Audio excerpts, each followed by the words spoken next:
오늘 이 아침에도 하나님의 은혜를 사모하여 기도의 자리에 나아오신 모든 성도님들을 환영하고 축복합니다. 이 아침 우리에게 주신 하나님의 말씀은 구약성경 신명기 15장 1절에서 23절까지의 말씀입니다. 매 7년 끝에는 면제하라. 면제의 규례는 이러하니라. 그의 이웃에게 구워준 모든 체주는 그것을 면제하고 그의 이웃에게나 그 형제에게 독촉하지 말지니 이는 여호와를 위하여 면제를 선포하였음이라.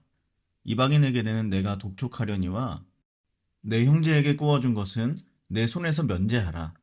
내가 만일 내 하나님 여호와의 말씀만 듣고 내가 오늘 내게 내리는 그 명령을 다 지켜 행하면 내 하나님 여호와께서 내게 기업으로 주신 땅에서 내가 반드시 복을 받으리니 너희 중에 가난한 자가 없으리라.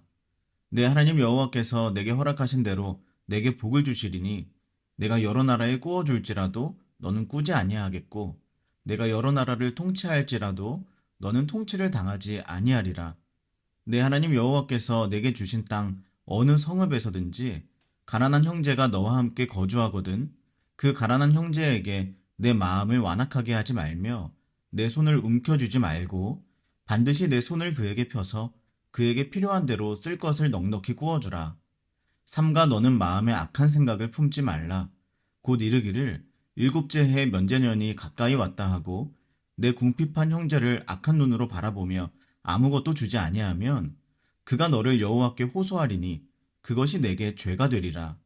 너는 반드시 그에게 줄 것이요 줄 때에는 아끼는 마음을 품지 말 것이니라. 이로 말미암아 내 하나님 여호와께서 내가 하는 모든 일과 내 손이 닿는 모든 일에 내게 복을 주시리라. 땅에는 언제든지 가난한 자가 그치지 아니하겠으므로 내가 내게 명령하여 이르노니 너는 반드시 내 땅 안에 내 형제 중 곤란한 자와 궁핍한 자에게 내 손을 펼지니라. 내 동족 히브리 남자나 히브리 여자가 내게 팔렸다 하자.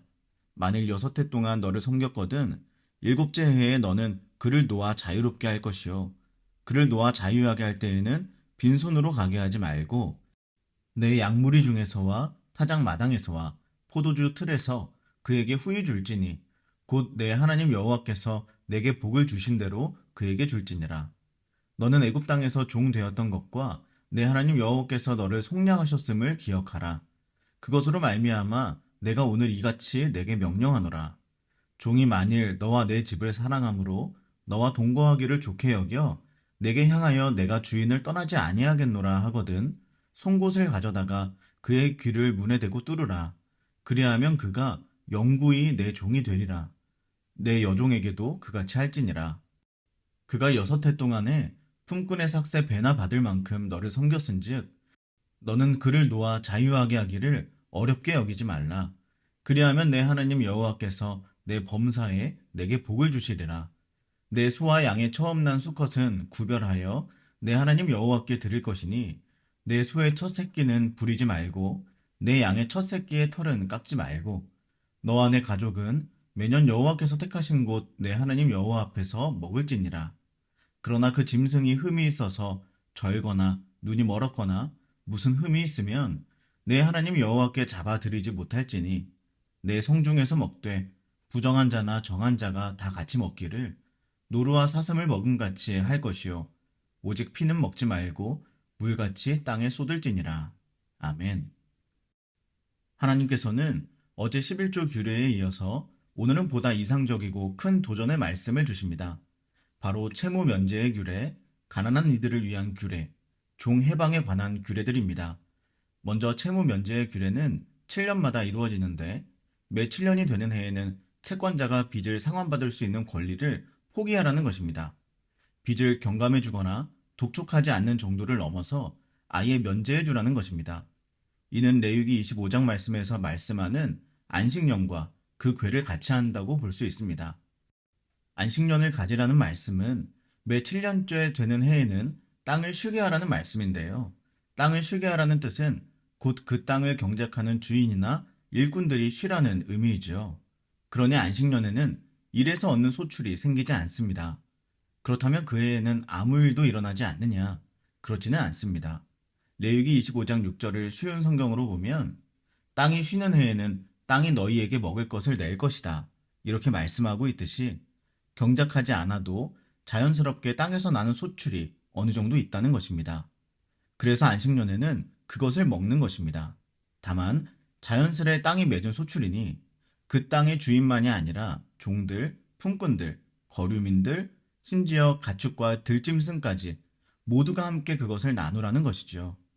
그러니 매 7년째 되는 해는 채무자가 일을 할 수 없고 그에 따른 소출을 소유할 수도 없으니 당연히 빚을 갚을 수 없는 해이기도 한 것입니다. 그런데 그 해에 빚을 독촉하게 된다면 채무자에게는 너무 가혹한 상황이 되어버리는 것이죠. 그래서 하나님께서는 안식년마다 채무를 면제하도록 말씀하고 계시는 것입니다. 다만 이방인들은 안식년을 지키지 않으니 7년째 되는 해에도 일에서 소출을 얻게 됩니다. 따라서 그들에게는 채무 면제의 규례를 지키지 않아도 된다고 하나님께서 말씀하고 계시는 것이죠. 그리고 가난한 이들을 위한 규례를 보면 채무 면제 규례의 확장판처럼 느껴지는데 언제나 가난한 형제들에게 쓸 것을 넉넉히 구워주라는 말씀입니다. 그런데 생각해 보십시오. 1년째 되는 해에는 그래도 너그러운 마음으로 구워줄 수 있을 것입니다. 6년 안에는 갚을 수 있을 테니까요. 하지만 6년째 말미에 누군가가 돈을 구워달라고 한다면 빌려주는 입장에서 여러 가지 생각이 들 겁니다. 어쩌면 보나마나 남은 기간 동안 상환받지 못할 것이 분명한데 그럼에도 불구하고 왜 구워주어야 하는가 이런 마음도 들겠죠. 하나님이 그런 우리 마음을 잘 아시는 것 같습니다. 그래서 오늘 말씀을 보면 9절과 10절에서 면제년이 가까이 왔다고 해서 구워주지 않으면 하나님은 그것을 죄로 여기실 것이니 아끼지 말고 반드시 구워주라고 말씀하십니다. 채무 면제의 규례, 그리고 가난한 이들을 위한 규례, 어떠십니까?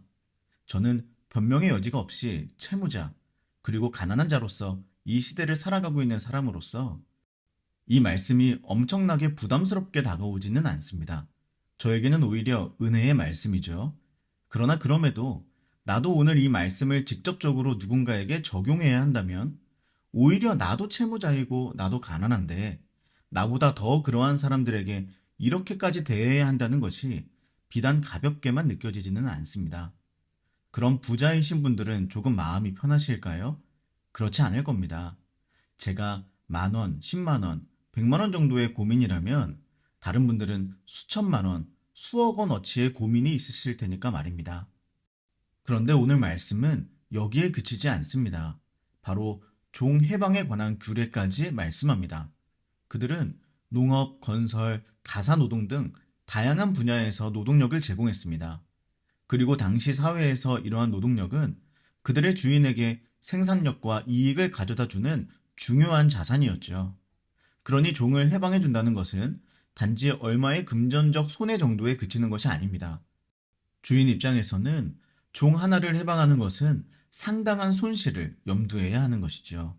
사랑하는 여러분, 하나님께서 저와 여러분 앞에 나타나셔서 이러한 말씀을 오늘 하신다면 우리 마음이 어떨까요? 하나님, 제가 왜 그래야 합니까? 하나님이 생각하시는 이상적인 그림이 뭔지는 알겠습니다. 참 괜찮은 생각이신 것 같아요.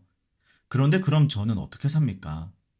하나님은 가난한 사람들만 생각하시고 저는 생각하지 않으십니까? 저 사람이 그만큼의 사연이 있듯이 저도 나름대로 사정이 있는데 어떻게 야박하게 저에게 이러십니까?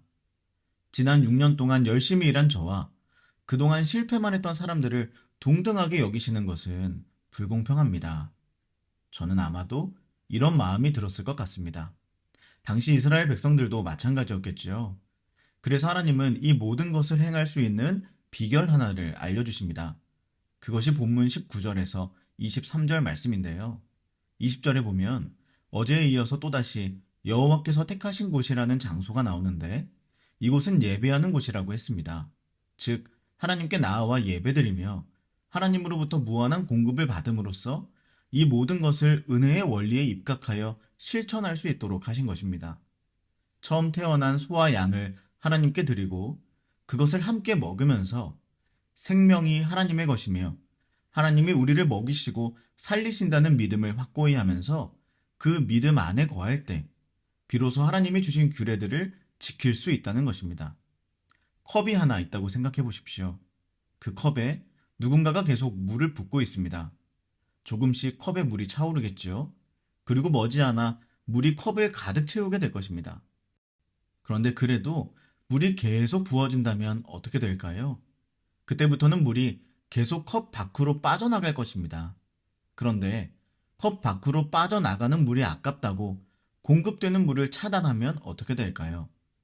늘 가득 차고 충만한 상태로 그 컵이 머무를 수가 있을까요? 아니요. 그 물은 계속 말라갈 것입니다. 물이 나를 채우고 넘쳐서 나에게서 나가도록 해야 내가 계속 충만할 수 있는 것입니다. 주신 대로 줄지니라. 이것이 그리스도인의 삶입니다. 끊임없이 하나님의 은혜를 받고 그 은혜가 다른 사람들에게 흘러 넘치도록 하는 것입니다. 이스라엘 백성들이 빚을 탕감하고 가난한 이들에게 베풀고 종을 해방하라고 지시받은 것처럼 우리도 우리가 받은 은혜를 쌓아두는 것이 아니라 나누어야 합니다. 사실 각 규례마다 하나님은 하나님의 은혜가 먼저 부어질 것이니 염려 말고 기꺼이 규례를 지켜도 된다고 약속하십니다. 채무 면제의 규례 말미인 6절에 보면 하나님이 그들에게 복을 주셔서 아무리 그들이 채무를 면제하는 손해를 선택해도 결코 그것으로 인해 가난해지거나 위태하지 않을 거라고 오히려 풍성하고 부강해질 것이라고 말씀하십니다. 그리고 가난한 이들을 위한 규례의 말미인 11절에도 보면 그 땅에 가난한 자가 없을 것이라고 말씀하시는데 여기에는 그 꾸어주는 사람도 포함되는 말씀 아닙니까? 곧 아무리 가난한 이들을 위해 배려해도 그것으로 너가 가난해지지 않도록 하나님께서 넘치도록 부어주시겠다는 약속인 것입니다. 그리고 종 해방에 관한 규례에서도 보면 14절과 18절에 하나님이 복을 이미 주신 대로 행하고 그리 행하면 더욱 모든 일에 복을 주시리라고 약속하십니다. 주신 대로 줄지니라. 그러니 오늘 본문의 말씀은 나에게서 빠져나가는 물을 아깝게 여기지 말고 아무리 빠져나가도 계속 부어주시는 하나님의 은혜를 믿고 언제나 은혜의 풍성함과 충만함 가운데 거하라는 하나님의 말씀인 것입니다. 그런데 이스라엘 백성들은 이 말씀을 잘 지켰을까요? 애석하게도 그러지 못했습니다. 역대하 36장 21절 말씀을 쉬운 성경으로 보겠습니다. 그리하여 여호와께서 예언자 예레미야를 통해서 하신 말씀, 곧 그곳이 70년 동안 황무지가 될 것이라고 하신 말씀이 이루어졌습니다. 그동안 7년마다 한 번씩 땅을 쉬게 하라는 여호와의 말씀이 지켜지지 않았는데 그런 일이 일어나므로 땅의 안식이 이루어졌습니다. 역사적으로 이스라엘 백성들은 이러한 규정을 지키지 않았던 겁니다. 안식년과 그때마다 이루어져야 했던 이런 규례들이 작동하지 않았던 것이죠. 여러 이유가 있겠지만 무엇보다 그들이 하나님의 말씀이 아니라 자신들의 이익을 더욱더 추구했기 때문일 것입니다.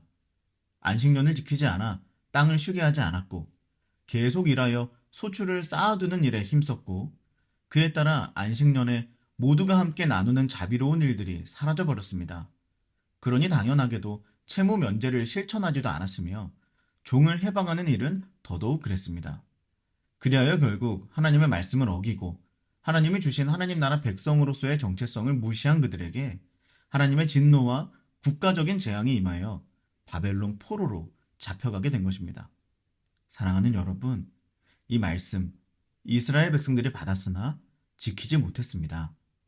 이스라엘 백성이 궁극적으로 실패한 이 말씀, 순종되지 않은 이 말씀을 우리는 오늘 어떻게 받아서 적용해야 하는 것일까요? 우리는 이 말씀에 어떤 소망을 가져볼 수 있을까요? 더욱이 요즘은 종도 없고 시대가 많이 달라졌기에 이러한 정신 자체가 매우 이상적인 이야기라고 생각이 들고 현실적으로 이러한 정신을 구현하며 사는 것이 매우 큰 도전인데 당시에도 실패한 이 말씀을 오늘날에 어떻게 우리의 삶에 적용해 볼 수 있을까요? 우리는 또 실패할 일을 무의미하게 결단해야 하는 것일까요? 그렇지 않습니다. 이스라엘은 실패했지만 이 일을 이루신 분이 계시기 때문입니다. 그분이 바로 예수님이십니다. 예수님께서 이 모든 말씀을 이루셔서 우리가 걸어갈 수 있는 길을 만들어 주셨기 때문에 오늘 우리는 예수님을 따라 소망 가운데 결단할 수 있습니다. 예수님께서는 이 땅에서 우리가 하나님께 진 빚, 즉 모든 죄를 탕감해 주셨습니다. 예수님이 만약 채무자의 편에서 빚 독촉자로 이 땅에 오셨다면 우리는 그 누구도 자유로울 수 없었을 것입니다. 그러나 예수님께서는 우리의 빚을, 그 모든 죄를 대신 감당해 주시는 변제자로 오셨습니다. 그리고 빚에 허덕이는 우리에게, 죄에 묶여 살던 우리에게 진정한 자유를, 해방을 주셨죠. 그리고 우리를 하나님께 진정한 예배를 드릴 수 있는 예배자로, 영원한 공급을 받아 누릴 수 있는 영원한 하나님의 사람으로 만들어 주시기 위해서 직접 하나님의 첫 소생으로, 독생자로 이 땅에 오셔서 자신의 모든 물과 피를 이 땅에 쏟으시고 자신의 육체를 기꺼이 찢으사 산 제물로, 화목 제물로 드린 바가 되었습니다. 하나님의 채무자인 우리들을 인색하게 여기지 않으시고 그 무엇도 아끼지 않으시고 그의 온 인생과 전 인격과 생명을 다 베풀어 주신 예수님을 통해 이 말씀이 온전히 순종되었기 때문에 우리가 그분을 따라 그분의 길을 걷는다면 우리는 오늘 이스라엘은 실패했던 이 말씀을 살아낼 수 있는 것입니다. 사랑하는 여러분, 이스라엘에게 주어졌으나 실패했던 이 말씀, 그러나 이 말씀이 다시 예수님을 지나 온전히 성취되어 우리에게 주어졌기에 우리와 함께 하시는 예수님을 의지하며 그분의 인도하심 따라 걸어간다면 우리는 이 말씀을 살아낼 수 있습니다. 예수님을 기억하십시오. 그리고 그분이 가신 길이 우리 앞에 펼쳐져 있음을 바라보십시오. 세상의 장애물들을 걷어내면 볼 수 있고 걸어가 볼 수 있습니다. 돈과 권력, 그것이 만들어주는 길이 아니라 예수님께서 친히 걸어가시며 길을 내신 그 길을 바라보고 걸어가는 우리 모두가 되기를 간절히 소망합니다.